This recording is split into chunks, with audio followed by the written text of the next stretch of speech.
Hey guys, it is NCS Fan 001 here for another one of those weekly trophy list updates. Today's date is Monday, January 27th, 2025. So this will have covered the week of January the 20th through the 26th of 2025. So this week was somewhat productive, made some progress in a couple of games total, but along with that I did get a long-awaited Platinum Trophy, as you guys can see here. And also, the DLC trophies haven't appeared yet for the next Power Wash Simulator DLC, but I guess that's probably not going to be until March anyway. So, this week was pretty productive overall because I got the Platinum Trophy in the PS4 version of LEGO Star Wars The Skywalker Saga. Now, I will say overall that even by LEGO standards, this is actually a pretty easy Platinum Trophy, as a huge chunk of the trophies are just tied to 100%ing the game pretty much. But this is one of, if not the longest LEGO games out there, as it takes about 70 to 80, maybe even a little bit more hours than that to get through. So this is not a short journey, so just keep that in mind going in, because before this it would have been something like the LEGO Marvel Superheroes 2, I think was like 50 to 60 hours. LEGO Worlds is fairly long, but I'm not sure exactly how long. 2K Drive is 30 hours of actual gameplay and 30 hours of rubber banding your controller, so I'm not sure if that really counts. And then LEGO Dimensions just has an insane amount of DLC, and then LEGO Rock Band is pretty heavily skill dependent, so you could potentially do it fast. But yeah, overall, I would say that this is one of the actually easier overall LEGO games in terms of its trophy requirements. It just takes a very long time. So your first few trophies, your first approximately 10 trophies, are simply for completing the story. The story consists of 45 missions divided into 9 movies with 5 missions each. And there's always things you have to do sort of in between them, going from planet to planet to forward the story. This game plays a little bit more like the Vita LEGO games in terms of it has a lot of much shorter levels, just more of them, in terms of just the actual story level design. Most of the levels are pretty short in this game. So, along with that, you have to complete all events on every planet in the galaxy. There's like 20-ish or so planets, and they each have anywhere from something like 15 to 20 collectibles to potentially over 100, depending on what planet it is. So, Geonosis is a fairly straightforward one. Tatooine, though, has a ton of stuff on it because it has like 3 or 4 places you have to explore. Bespin is fairly short. Crate is fairly short. Hoth has a fairly large amount on it, but it's not massive.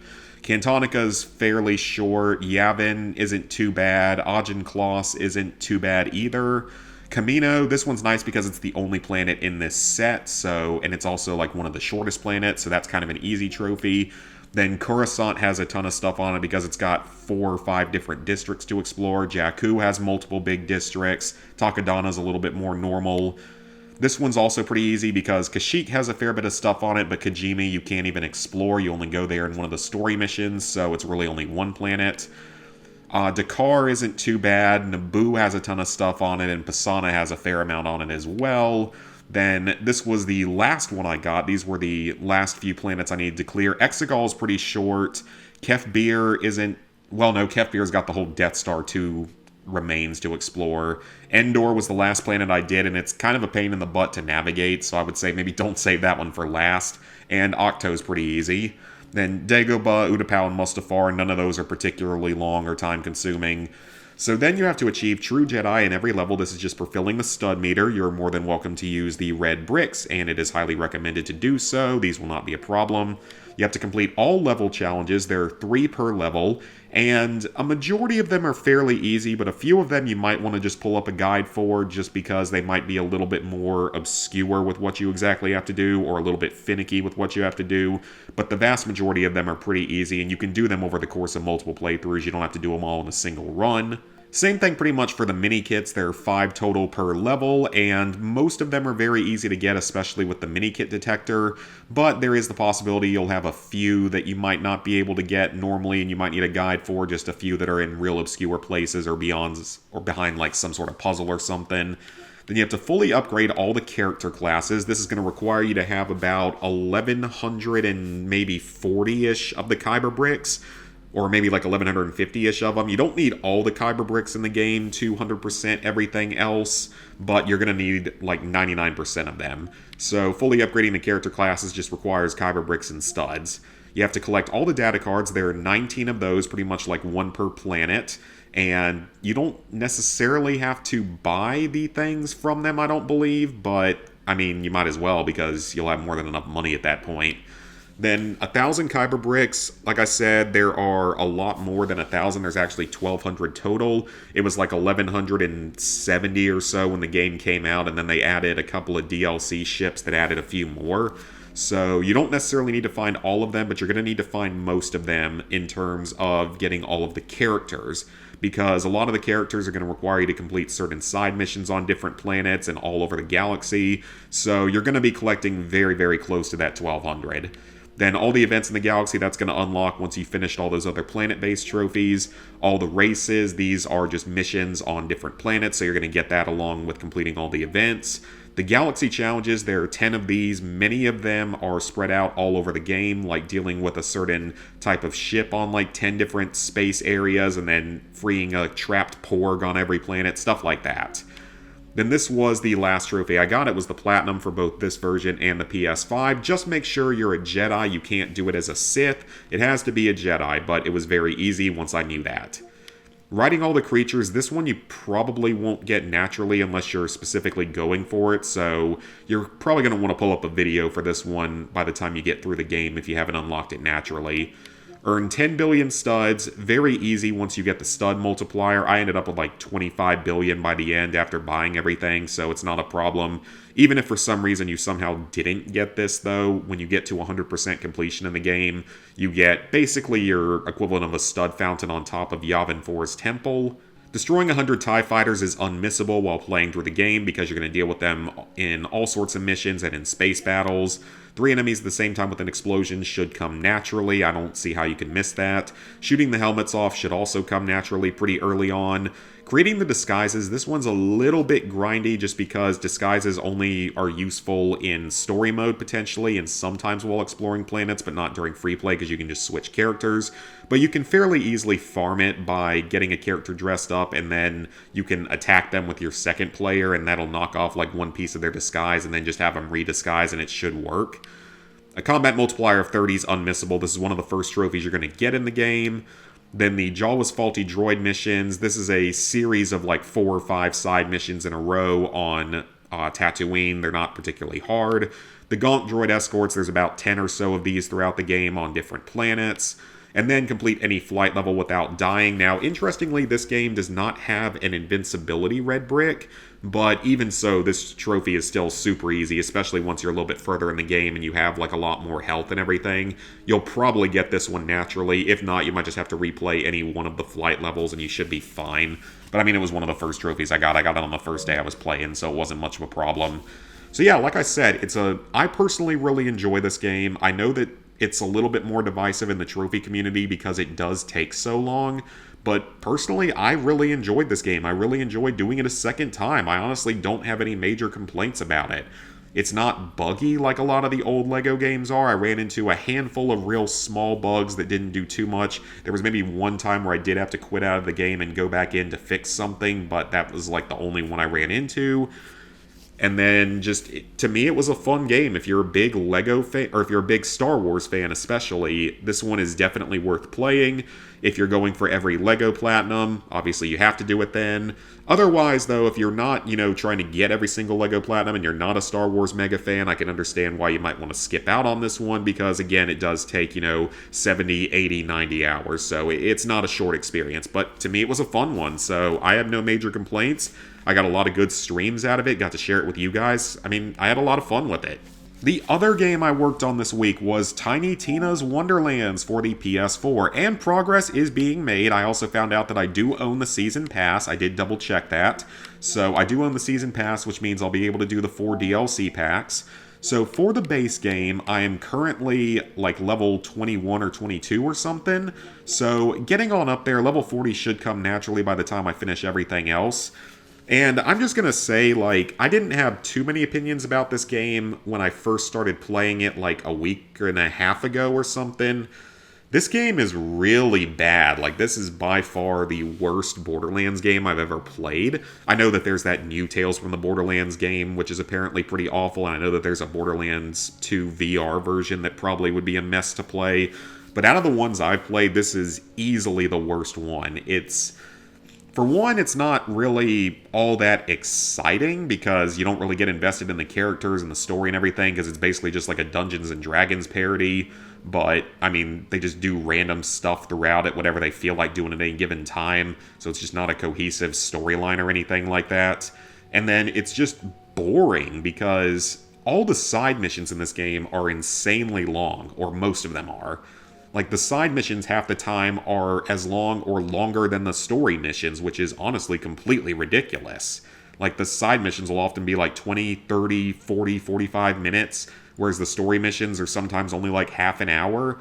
And there's not a ton of story missions because everything through here is all story related, so those are all unmissable. And then there are 4 more story trophies, so presumably 4 more story missions to finish. But like I said, the story missions are really short, so they don't take long at all. And then, along with that, you do at least get some trophies for some of the longer side quests.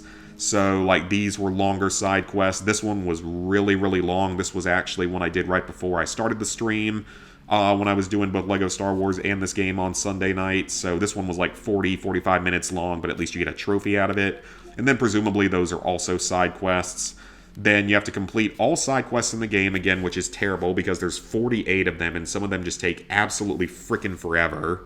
Revive a partner, you can do this with 2 controllers, so it's not an issue. This one you will probably get naturally, but I just went ahead and knocked it out pretty early on in the game, so that's just your fight for your life mode that you get in all the other Borderlands games, so it's pretty straightforward.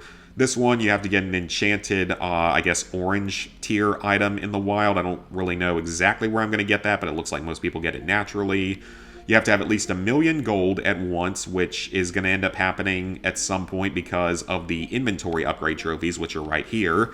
Because purchasing every inventory upgrade costs several million gold, like 4 million gold or something. Or it might be a lot more than that. I can't remember exactly how much it is. But thankfully I've got people that I know that said that they'll trade me some gold so that I should be able to knock this out a lot faster. Not to mention most of the trophies at least auto-pop from PS4 to PS5, and I know that this is one of them. Most of them do. There's only a few that don't. Then you have to trade with another player, which you can do with a second controller if needed. Then any cosmetic item, this is super easy. Just pick one up anywhere. You're going to get tons and tons of these. This is one of the first trophies you're going to get. I have no idea what this one is. Then the lore scrolls, there's like 50 or 60 of these that you can just find throughout the world as collectibles. Some are in the overworld, so this is very easy. Then enchant or re-enchant an item. I don't know exactly how to do this either. I'm assuming it's kind of a later game thing because I don't even have all the weapon slots unlocked. I'm not entirely sure what this is. I assume it means complete basically all of the dungeons that you can access from the overworld, and I feel like that's probably going to come naturally while doing all the side quests. Actually, I might be able to check that here. Yeah, that's probably going to come naturally while doing all the side quests, so I'm not too worried about that. This one, if an enemy starts chasing you in the overworld, just sort of punch them from further away and you'll get this trophy. This one is for clearing out the actual, like, campsites throughout the overworld, and they keep respawning over and over again, so just deal with 10 of them. There's a couple side missions even that deal with them, so it's nothing too bad there. And then the Chaos Chamber is basically like a sort of dungeon, a multi-floor dungeon where you're just killing enemies over and over again, so sort of like a Circle of Slaughter, as best I can tell. So you just have to reach level 20 of that and complete a run in it. But I think that you're going to be doing a lot of stuff related to that with the DLC stuff, because it's basically like finish each of the DLCs and then finish it on the highest difficulty. I don't know exactly how hard that's going to be. I hope it's not going to be too bad, but I mean, Borderlands games usually aren't all that difficult overall, usually like 4 to 5 out of 10 at most, so if it came down to it, I'm sure I could get a partner in to help with it, but I'm going to at least try to do it all solo. So, with that, let's go ahead and sync up our trophies. So, with that, level 887, 17%, 29,704 total trophies, 852 platinums, 5,685 golds, 7,985 silvers, 15,182 bronzes. So, plans for the upcoming week. This is going to be a very, very exciting week. I mean, I will work on Tiny Tina's when I have time to work on it during this week, which I will have time to work on it. But the big thing is that this week on Thursday, I am leaving here to go down to Florida for a long weekend to hang out with Lizard Guy. And we have a lot of big plans for that. It's when we're going to hopefully launch his streaming channel on Twitch. And that should be linked in the description here, as well as his Twitter or X, whatever you want to call it.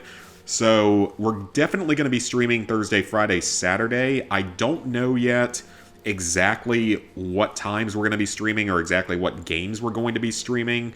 And also, with it being the first time we've ever tried to do anything on Twitch, there's obviously, potential technical issues, so we don't know about that. And we're going to try to do some dual streaming, so like him on Twitch and me on YouTube. And I'll post like a short video whenever we're about to go live on Twitch, at least, just so people know about it. So I don't know exactly how all of this is going to work because, again, this is a first for both of us. I mean, obviously, I've been streaming on YouTube for a long time, but we've never done any sort of dual streaming, and we've never streamed on Twitch before. So I don't know exactly how it's all going to work out, but I think it's going to be a lot of fun. I can't wait for it. I hope you guys are going to enjoy it. When you have someone else there to do co-commentary and everything, it's a lot of fun. The longest stream I ever did was actually with him. It was like 6 hours long back in like Christmas around 2019 or something, which was insane. And that was a really, really fun stream, just playing all sorts of random co-op and competitive games. So yeah, I don't know exactly what we'll be playing and at what times and if it'll all work correctly, but we're at least definitely going to be trying. And I'm super excited for it. So like I said, I will make sure to post like a brief video on YouTube just whenever we're about to go live on Twitch, just so people know. And I can just post that each day when we're going to go live. And yeah, I hope to see a lot of you guys there. I'm super excited for this. It's going to be a lot of fun, especially if we can get everything working correctly. Otherwise, though, I'll play a little bit of Tiny Tina for sure, and aside from that, it's just, continuing to work on the Fallout 4 video, which I actually made really good progress on this past week. I'd say it's probably like 2/3 of the way done at this point, so definitely making progress on it. Definitely will have it out within the next few weeks. Definitely excited for that. And also, Lizard Guy will be able to give me information on, what I need for a good computer, like a good laptop for streaming and gaming on that's not a Mac, because this thing has held up very well for me. It's been very critical for the growth of the channel, but kind of need to upgrade to something that works a little bit better at this point, because this thing's 7.5 years old or something like that, or like 7.25. But yeah, really it's just, I'll play some Tiny Tina, I'll work on the Fallout video, and otherwise, that's pretty much it. Like I said, I don't know the exact schedule, but hopefully Thursday, Friday, Saturday, we're going to be streaming stuff, and I'm really excited for it. So thank you guys for watching. If you enjoyed, go ahead and leave a like, subscribe, ring the bell if you haven't done so already. Let me know down in the comments what you guys have been working on this past week. Let me know in the comments if there's any particular games you'd like to see us play. And yeah, I'll probably stream Wednesday of this week just to get a stream in of something, though I don't know if it'll be Tiny Tina or not. And then I'll definitely be seeing you guys over, Thursday, Friday, Saturday for hopefully some co-streaming and everything. So see you guys then.